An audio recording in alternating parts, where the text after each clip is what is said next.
Hey, what's going on YouTube? Alabama Reloader here. So coming to you today to talk about a new, say new, but a project that I'm working on, and it is in 270 Winchester.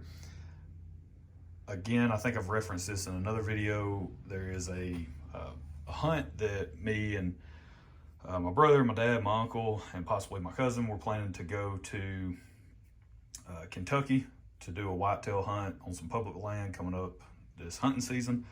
And the plan right now, I think we're gonna bow hunt. We may go twice, not sure yet, but thinking about bow hunting early season and doing some scouting, and then going back during the rut and seeing if we can't, bag an absolute giant. Right? That's the hope and the dream.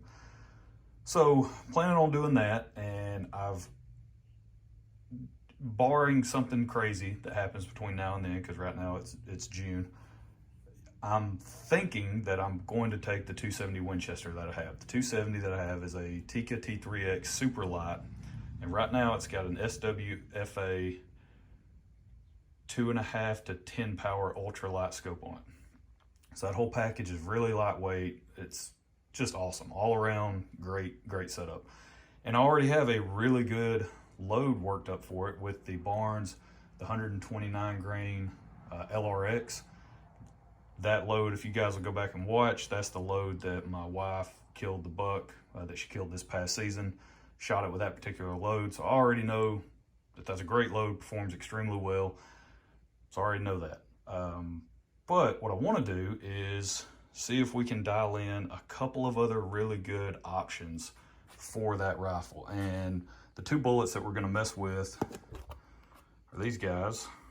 So this is one of them, the 130 grain SST, Hornady SST. I'm a big fan of this bullet, and I actually did a video in 6.5 Creedmoor on a recovery that I did for a bullet that when I killed a doe with that particular setup. It was the 129 grain in 6.5 Creedmoor. And then the other bullet is these guys.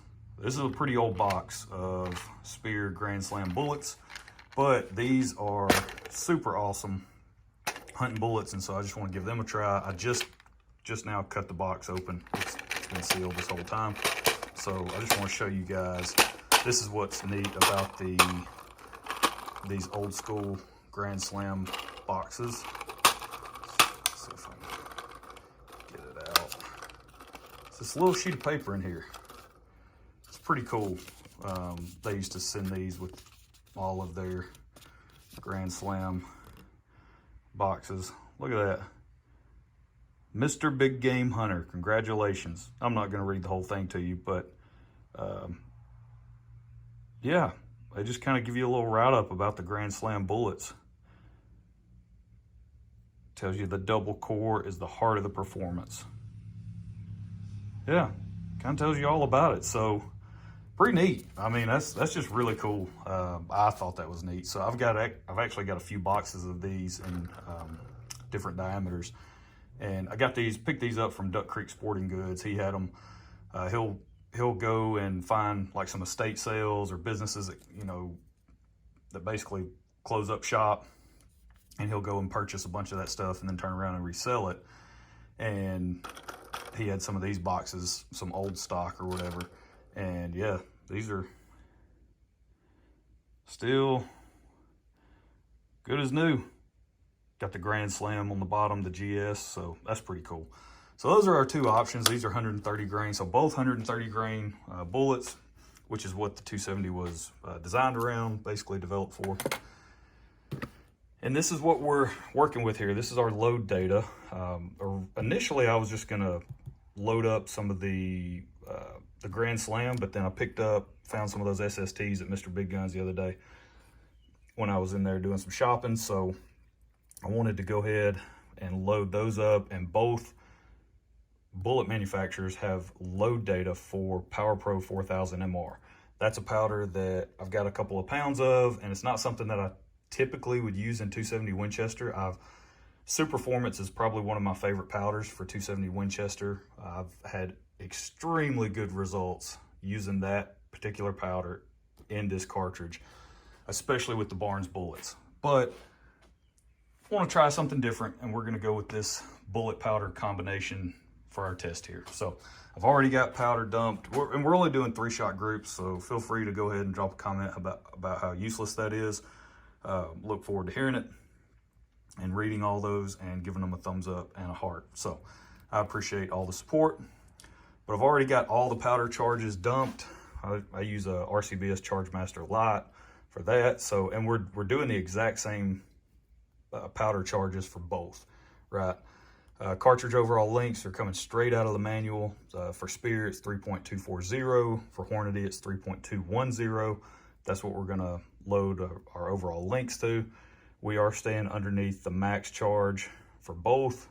Or actually on the Grand Slam, we're going up right to max. Max is 55.8, and that's what we're loading to. And then for the SST, they go just a little bit higher, not much, 56.4. So we're staying just under that. But that's it. I've got the Hornady die, bullet seating die for 270 set in there.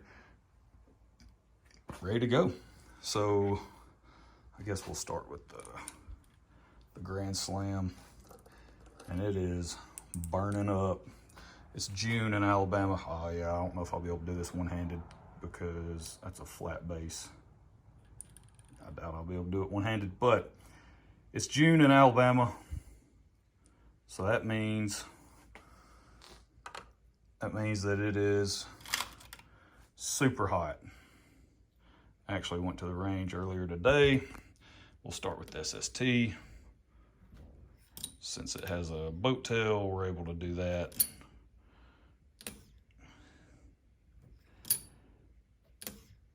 Should be, there we go. Yep, we're not gonna go too far.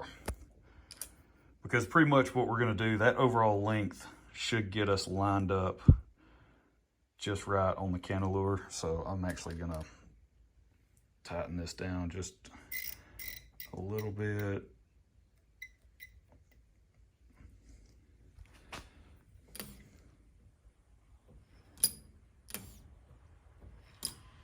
Yeah.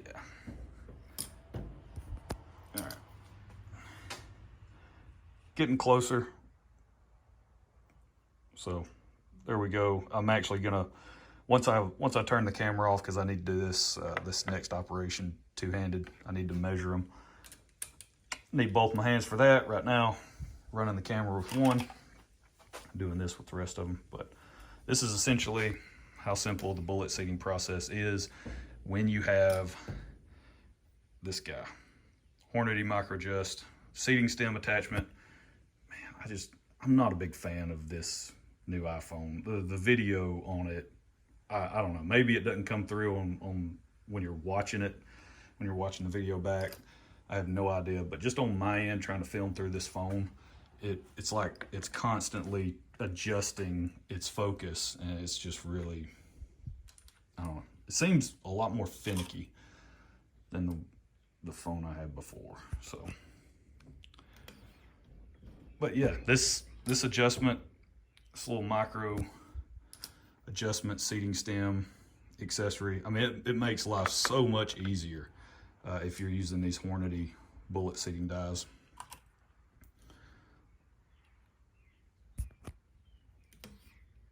And I'm using SIG brass. This is something I bought this stuff a long time ago, and I've been using this for quite a while. I'm a really big fan of SIG brass, Starline brass, Peterson, Lapua, those kind of guys. If they make brass for a cartridge that I have no issues purchasing any one of those brands. Alpha Munitions, I've used those as well. That's actually what I use in 308. They're pretty good. Just, I mean, all this stuff is a little bit on the pricier side, right? I mean, even the SIG stuff is on the pricier side as well, but extremely worth it in my experience. And then of course Starline. I mean, who doesn't have good success with those guys? They make some awesome brass. So yeah, you can see, I mean, it's basically loading it to the same overall length. And then what I'll do, I will measure these guys, make the necessary adjustment, because I'm pretty sure we're going to be down into that cantilever by the time to hit our overall length goal based on the manual. So pretty sure that's where we're going to end up. But yeah, so I'm looking forward to this little load development series here and see how the Tikka handles shooting these with this particular powder combination. I've actually never used this powder in 270 Winchester, so we'll see how it goes. I've had good luck with it in 6.5 Creedmoor with some Speer 140 grain hot cores. I've had good luck with it in that. Yeah, so we'll just see how it goes. Y'all stay tuned and let's head out to the range, see how they shoot. Y'all stay tuned. We'll see those results here in a minute.